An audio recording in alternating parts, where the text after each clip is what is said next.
Bismillahirrahmanirrahim. Assalamualaikum warahmatullahi wabarakatuh. Alhamdulillah rabbil alamin. Wassalatu wassalamu ala sayyidina Muhammadin wa ala alihi wa sahbihi ajma'in. Amma ba'd. Jemaah salat subuh yang dimuliakan oleh Allah Subhanahu wa taala. Alhamdulillah, pagi hari ini dalam suasana yang sejuk kembali kita bisa berkumpul bermajelis ilmu yang insyaallah diridhai oleh Allah Subhanahu wa taala. Pokoknya kalau sudah melihat kami lagi ngisi di sini, itu artinya umur bapak-bapak sudah ngurang sebulan. Ustaz Dito, sudah sebulan umur bapak hilang sebulan, kurang sebulan. Itu saja. Saya juga gitu, Pak. Umur saya juga berarti kurang sebulan. Sebagai pengingat saja, lah sebulan lagi. Semoga Allah berikan kita panjang umur dalam kesehatan dan ketaatan kepada Allah Subhanahu wa taala. Amin ya rabbal alamin. Shalawat beriring salam terlimpah curahkan kepada Nabi Muhammad sallallahu alaihi wasallam. Nabi yang bersabda, khairukum man tala umruhu wa hasuna amaluh. Orang yang paling beruntung, yang paling baik di antara kalian, kata Nabi, adalah orang yang umurnya panjang, amalnya juga makin bagus. Sebaliknya, seburuk-buruk kalian adalah man tala umruhu wa sa'a amaluh. Umurnya panjang tapi makin jauh dari Allah, makin jauh dari ibadah. Tua-tua keladi kata kita. Makin tua makin jadi. Na'udzubillahi min dzalik.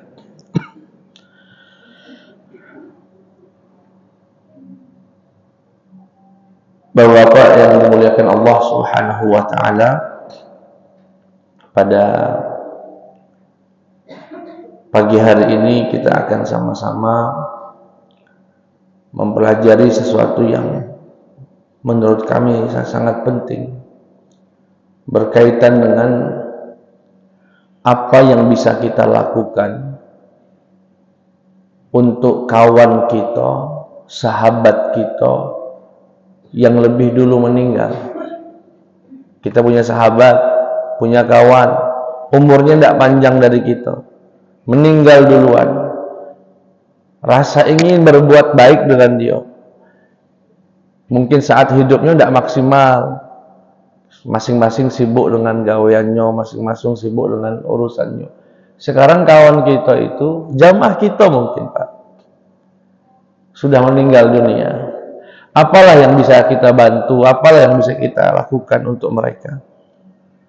Apalagi jamaah masjid nih Pak. Saya kalau balik kampung Pak ya, balik kampung ke desa di mana tempat kecil kami dulu, itu kadang-kadang sengaja habis sholat mundur agak beberapa saf untuk mengabsen jamaah itu.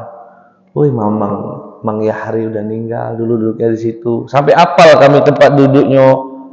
Nih, nenek dulu ada kakek namanya Mang Tur, kami manggilnya, nama aslinya Turmudi. Sudah nggak ada lagi. Sudah habis itu generasi-generasi yang dulu sesepuh kami di desa itu. Sekarang sudah generasi-generasi pertengahan yang sudah mulai naik. Nah, kira-kira kalau lagi ingat mereka, terbayang kebaikan mereka dulu, apa yang bisa kita bantu?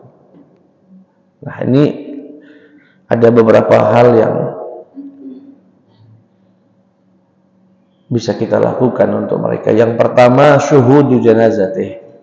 Sudah barang tentu adalah ketika meninggal, pasca meninggal betul, ya kita hadir di takziahnya, menghantarkan ke pemakamannya. Maka kami pesan ke Ustaz Baharudin, Ustaz Jondi, kalau ada jamaah Baitur Rahman sini, ya mohon maaf, mungkin lebih dulu meninggal atau sedang sakit, jangan sungkan memberitahu kami. Kami bisa hadir, insya Allah usahakan hadir. Tidak harus kami yang ceramah, jangan juga undang kami itu kalau untuk tausiah beda. Karena saya sudah anggap jamaah ini ya adalah sahabat, bahkan keluarga. Sudah hampir 5 tahun kami di sini, Pak. Bukan sebentar. Seumur kami di Palembang. Seumur kami di Palembang. Jadi ada chemistry yang berbeda dengan jamaah lain. Walaupun ya inilah wongnya sejak 5 tahun tuh. Caknya belum nambah lagi. Cak inilah 5 tahun tuh. Kabari, insya Allah. Setidaknya kalau kami tidak bisa datang kan, kami kirimkan doa. Ya. Kalau kami kebetulan lagi di satu majelis, kami ajak jamaah untuk sama-sama kirim doa. Nah, ini menghadiri jenazah adalah bagian dari apa yang bisa kita lakukan untuk saudara kita. Jangan juga berpikir, Ustaz hadir tidak hadir, tidak tahu juga kawan kita itu. Yang lain tidak tahu lah meninggal, mana tahu. Nah, cuma ada sedikit hal yang mungkin saya tidak tahu untuk di lingkungan sini. Kalau di lingkungan kami, ya ini catatan yang sudah kami sampaikan untuk diperbaiki. Kalau yang nganter jenazah itu Pak, ramainya bukan main. Kalau di daerah Tangga Buntung itu penuh, bisa ratusan motor menghantarkan jenazah itu. Tapi yang sholat jenazah cuma 2 baris. Yang saat di pemakaman Pak, itu ramai yang nganter itu ratusan. Tapi yang mengelilingi makam untuk berdoa itu cuma 15-an orang Pak. Yang lainnya kemana Ustaz? Bertebaran, ngobrol sejauh pemakaman. Sayang sekali. Yang dibutuhkan almarhum itu adalah doa kita. Saya kadang-kadang sering mimpin doa di pemakaman. Itu paling cuma kami, tukang gali kuburnya 3, itu pun lagi capek-capeknya, lagi megang pacul, tidak fokus lagi, udah capek, keluar loh. Yang lainnya yang ratusan itu di mana? No, ada yang di ujung sana, ada di ujung sana, ujung sana. Nggak tahu apa yang kita doakan itu nggak tahu. Nah ini sayang. Kan kalau kita nanti posisi kita yang dikubur, kita pengennya yang datang itu. Sama termasuk sholat Pak. Kalau lagi sholat jenazah, coba kerahin berapa? 30. Sisanya di luar halaman masjid, nunggu. Kenapa tidak masuk sholat? Nah, ini bagian dari apa yang bisa, mungkin kita selama hidupnya tidak bisa bantu apa-apa. Ketika dia sudah meninggal, kita doakan. Kemudian yang kedua, al-istighfaru lahu. Ya. Memintakan ampun kepada Allah Subhanahu wa taala. Bahkan bila perlu untuk dulur-dulur kita ini, sahabat kita khususkan. Makanya doa ba'da salat itu guru-guru kita sering nambahkan beberapa kalimat. Rabbana ighfir lana wa liwalidina warhamhum kama rabbawna shighara. Ampunkanlah dosa-dosa kedua orang tua kami, sayangi mereka ya Allah, rahmati mereka. Kemudian ditambah wali masyayikhina, untuk guru-guru kami yang dulu ngajarkan Iqra di kampung, mungkin sudah meninggal. Yang dulu ngajarkan kita sholat sudah meninggal. Wali masyayikhina wa ikhwanina, dulur-dulur kita yang sudah meninggal. Waliman ahsana ilaina, dan siapapun ya Allah yang pernah berbuat baik dalam hidup kami. Ampunkan dosa-dosa mereka. Sayangi mereka.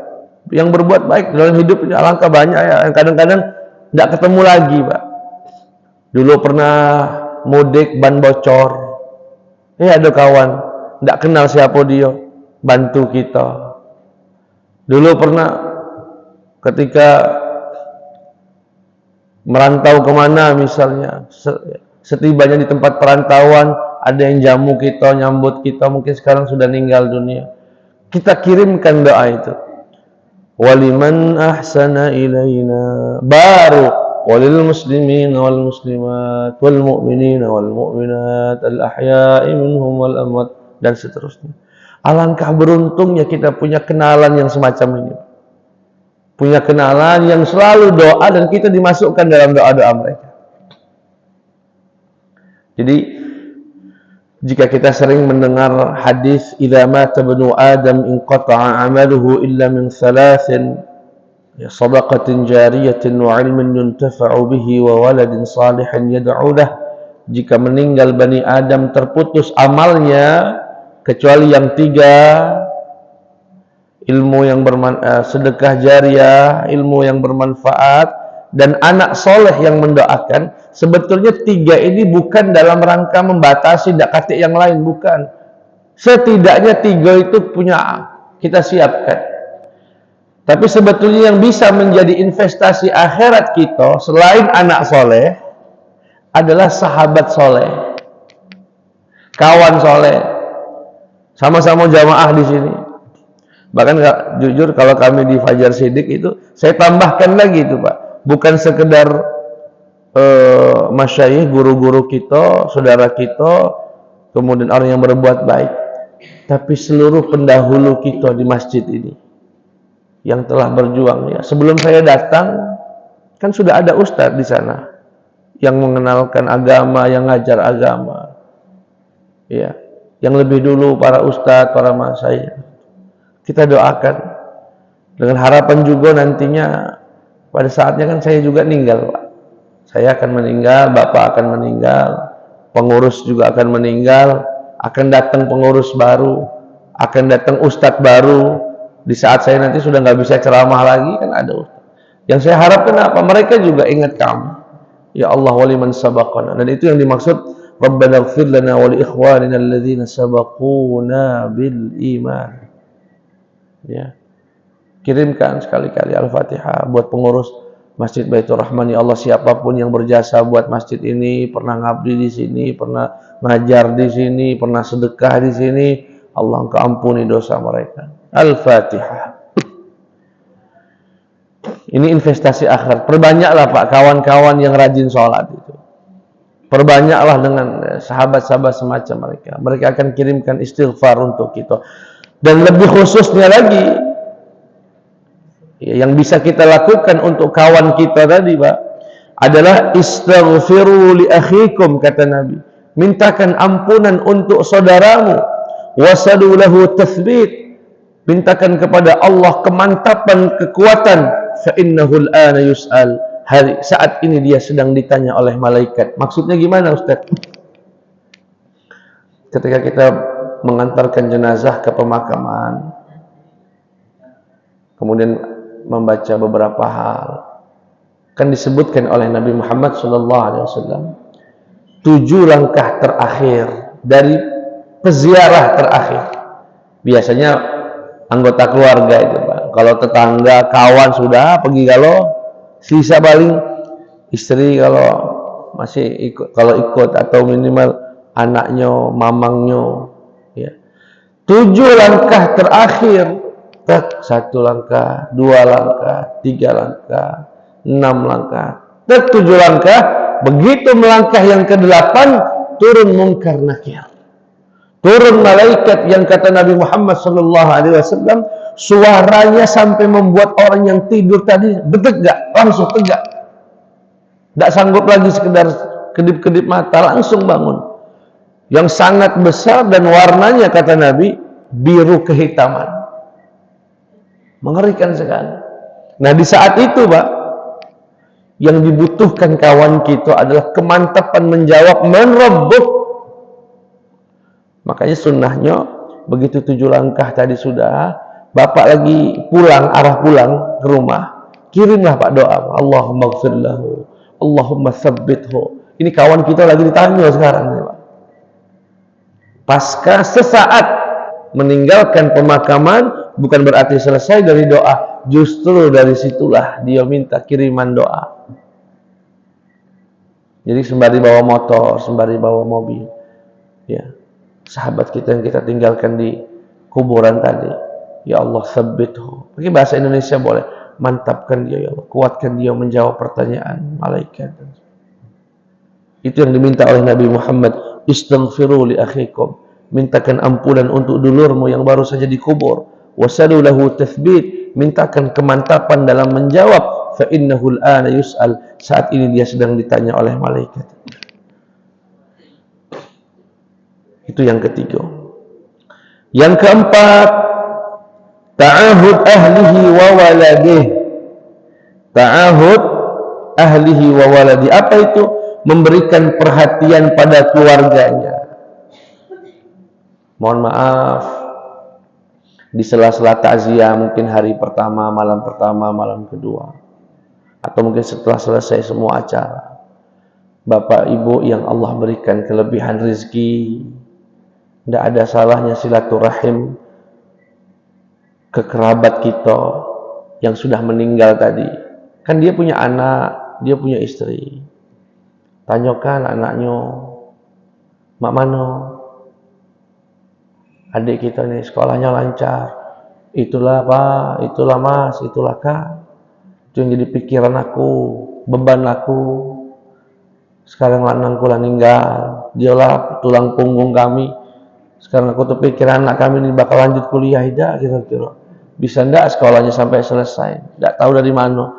Kalau bapak punya kawan semacam itu, sebagai bentuk bakti dan persahabatan dengan kawan tadi, jadilah orang pertama yang menawarkan bantuan sama dia. Berapa sebulannya? 500.000, 300.000. Insya Allah kayak aku yang nanggungnya. Nggak usah jadi pikiran, biar aku yang nanggungnya. Alangkah hebatnya, alangkah beruntungnya sahabat almarhum tadi yang meninggal tadi, punya sahabat yang semacam itu, punya kawan yang semacam itu, ya, melanjutkan perhatiannya kepada anak-anak kita, dulur-dulur kita. Ya. Kadang-kadang ada yang terbesit dalam pikiran dia, Ustaz, boro-boro nak mikirkan anak uang anakku dari besar aku.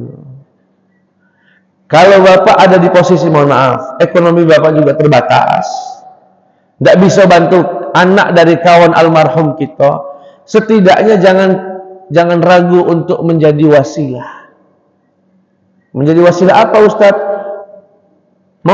Mengajak kawan kita yang mampu untuk bantu anak dari almarhum kawan kita. Jadi wasilah. Ini yang dimaksud dalam surat Al-Ma'un, وَلَا يَحُضُّ عَلَى طَعَامِ الْمِسْكِينِ أَرَأَيْتَ الَّذِي يُكَذِّبُ بِالدِّينِ فَذَلِكَ الَّذِي يَدْعُ الْيَتِيمِ وَلَا يَحُضُّ عَلَى طَعَامِ الْمِسْكِينِ. Apa makna وَلَا يَحُضُّ itu, Pak? Ayat yang sering kita baca ini. Maknanya itu, Pak, kata Allah, maukah kamu tahu siapa itu orang yang mendustakan agama? Siapa sih yang kata Allah, orang tersebut muslim, tapi sebetulnya dia sedang mendustakan keislamannya. Siapa? Di antaranya adalah wala yahuddu ala ta'amil miskin. Adalah orang yang dia mungkin tidak punya kemampuan bantu saudaranya, enggak punya kemampuan untuk membantu langsung dari kantongnya. Tetapi sebetulnya dia punya kawan yang punya kelebihan harta, tapi dia memilih diam, tidak mengajak kawan yang mampu ini untuk membantu sahabatnya yang tidak mampu. Saya punya kawan, punya kenalan, susah nih ya, anaknya macam-macam, atau mungkin dia almarhum meninggal, anaknya diancam putus sekolah. Aku nak bantu, tidak bisa, aku dewek susah, aku dewek terbatas.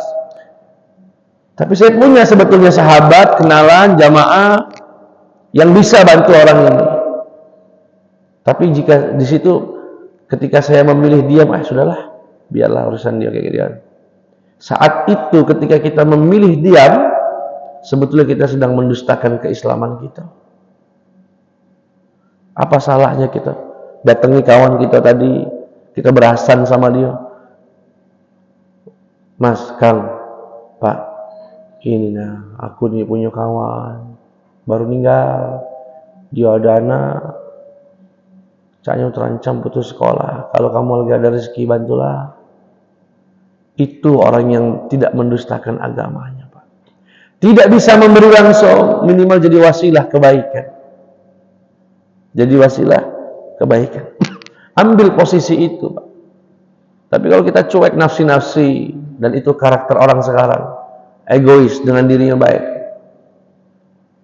Ya, setidaknya lingkungan jamaah masjid ini kan kita tahu siapa yang sedang punya masalah, siapa yang. Nah, ini menyambung perhatian kepada sahabat. Yang berikutnya sebelum yang terakhir, zikruhu bi khair. Kalau kawan kita sudah meninggal dan kita ingin bercerita tentang dia, ceritakanlah yang baik-baiknya aja. Ya kita tahu Pak, tidak adalah manusia yang sempurna, bagus, segala tidak ada.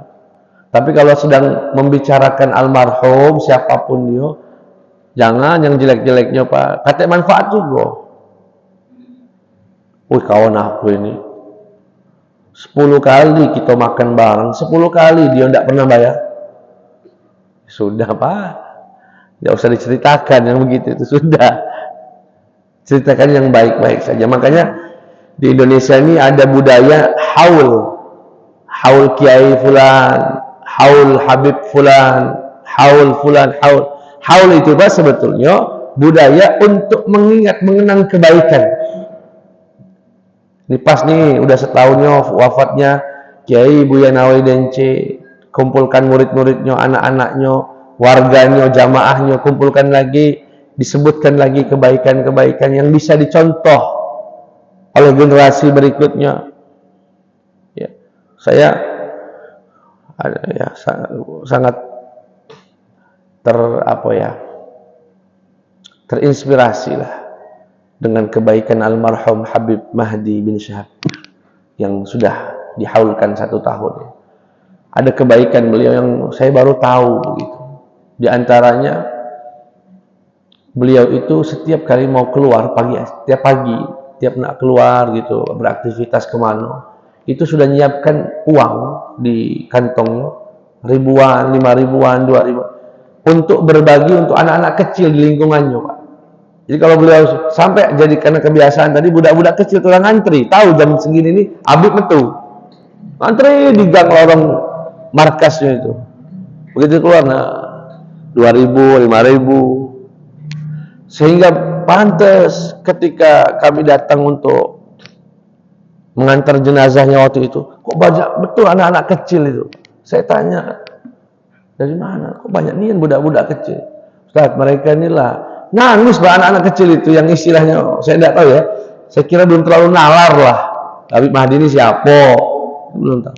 Nangis, ya minimal nangisnya karena duit 2.000-nya putus berarti kan. Besoknya tidak dapat lagi berarti. Wah itu haul saya dapat, insya Allah begitu.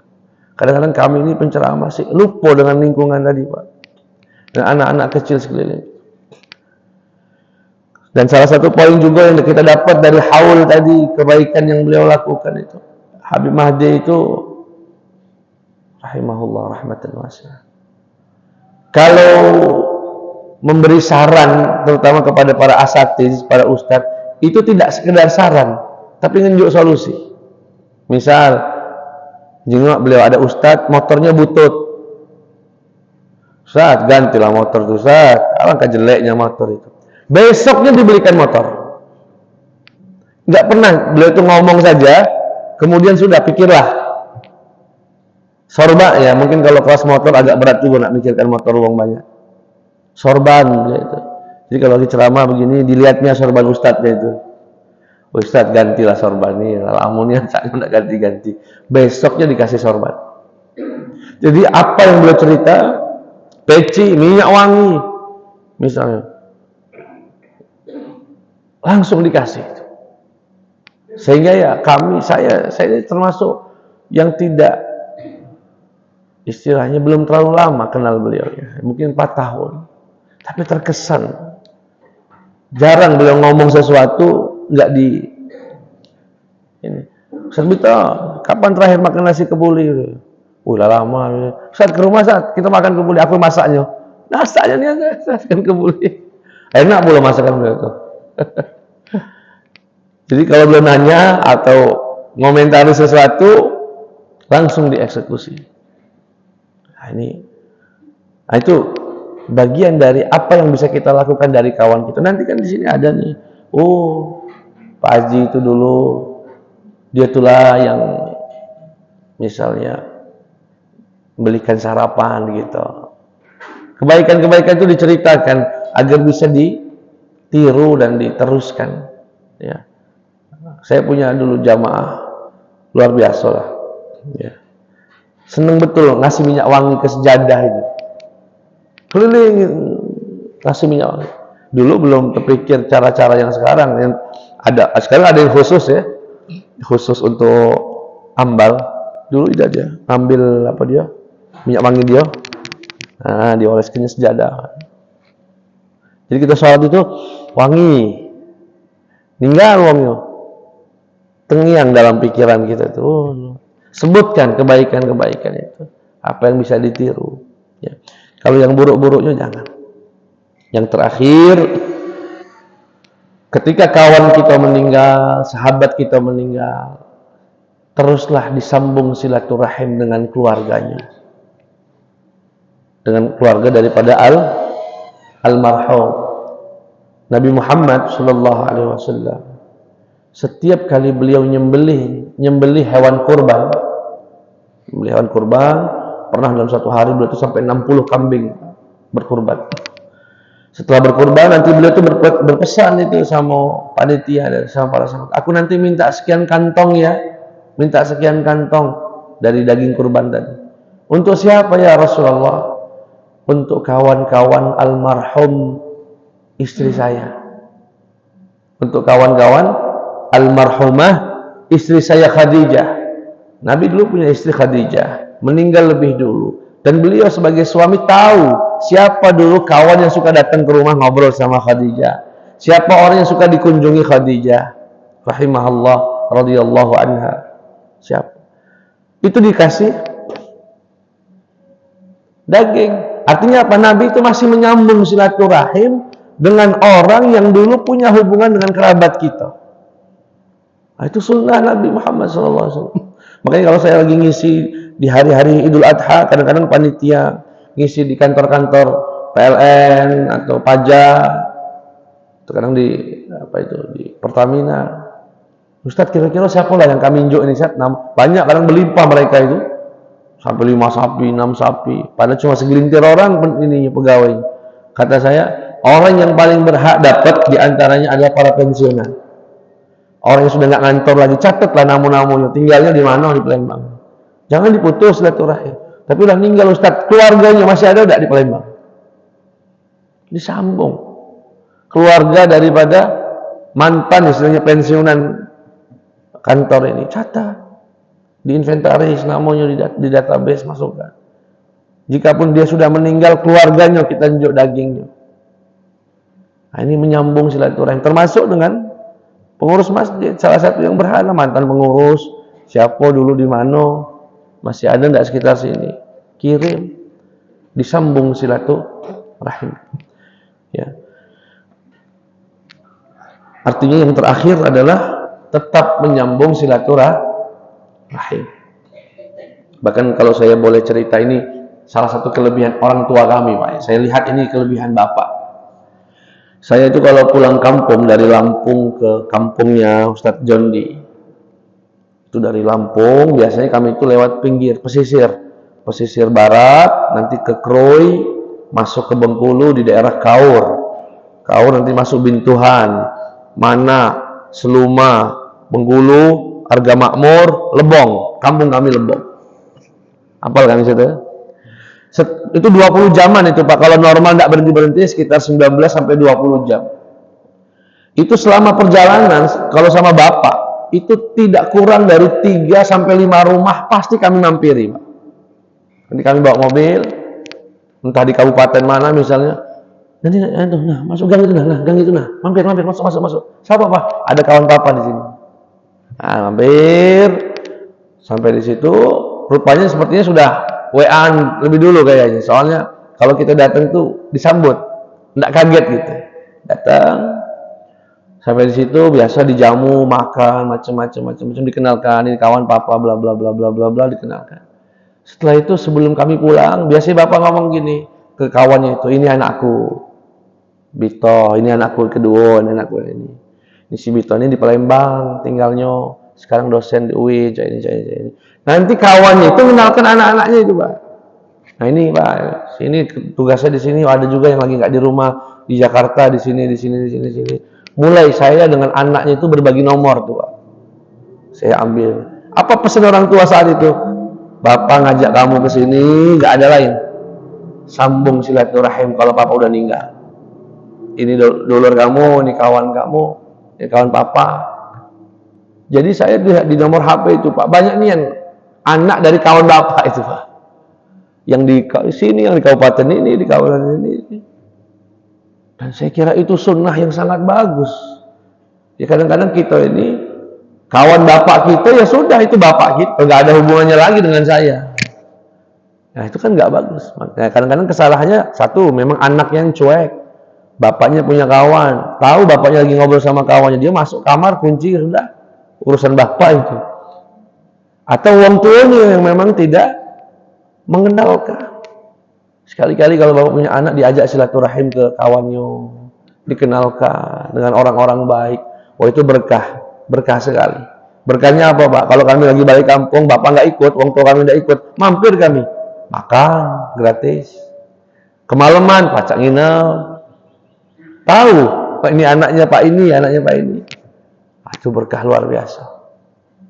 Saya kira itu yang bisa kami sampaikan pagi hari ini. Kalau ada yang mau ditanyakan, dipersilakan.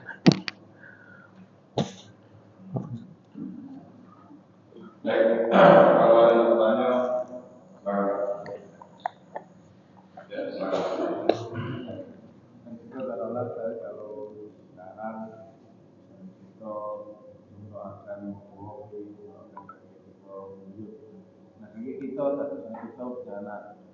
gila kalau kita meninggal anak masih doa anak kita meninggal cucunya kaki yang cucu meninggal udah cek mana supaya kita terus dapat doa yang kita dulu. Ya. Biasanya kalau tahlilan itu ada itu. Kalau saya sama guru, ya kita santri-santri itu biasanya tahu. Jadi ketika mau ngirim Al-Fatihah misalnya, untuk guru saya misalnya siapa gitu ya, Syekh Kiai Wahidin Rais misalnya. Nanti ada kalimat wali usulihi wa furu'ihi. Nah, itu usulihi wa usul itu dan kakek sepanjang silsilah. Gitu. Jadi saya kadang-kadang bagi doa juga ila hadratin Nabi Muhammad sallallahu alaihi wasallam. Wali misalkan untuk jadi, untuk kakek saya. Jadi Kiai Abu Ammar bin Haji Amin gitu ya. Abu Haji Amin wali usulihi wa furu'ihi wa dzurriyyatihi wa talamid sampai murid-muridnya kadang. Sampai murid-muridnya kita doakan guru Al-Fatihah. Nah, itu bisa dengan kalimat usulihi. Jadi ajarkan kalimat itu pada anak kita, cucu kita. Ya kebetulan juga saya di keluarga itu ada yang fokus juga mengumpulkan silsilah itu.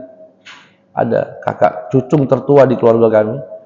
Itu silsilah kami dari ibu sampai generasi ke-6, ke-7, ke-8, ke-9 sampai ke-19. Masih kecatat itu, Pak. Jadi kalau boleh sombong, kami ini ada darah Sultan Agung Mataram. Kalau boleh sombong itu, ada darah kami nyambung ke beliau. Makanya auranya aura sultan kami. Masih ada lah sisa-sisa dikit. Jadi silsilah di rumah itu masih ada. Baik, kalaupun mungkin kalau dari bahasa Arab, kalau saya di rumah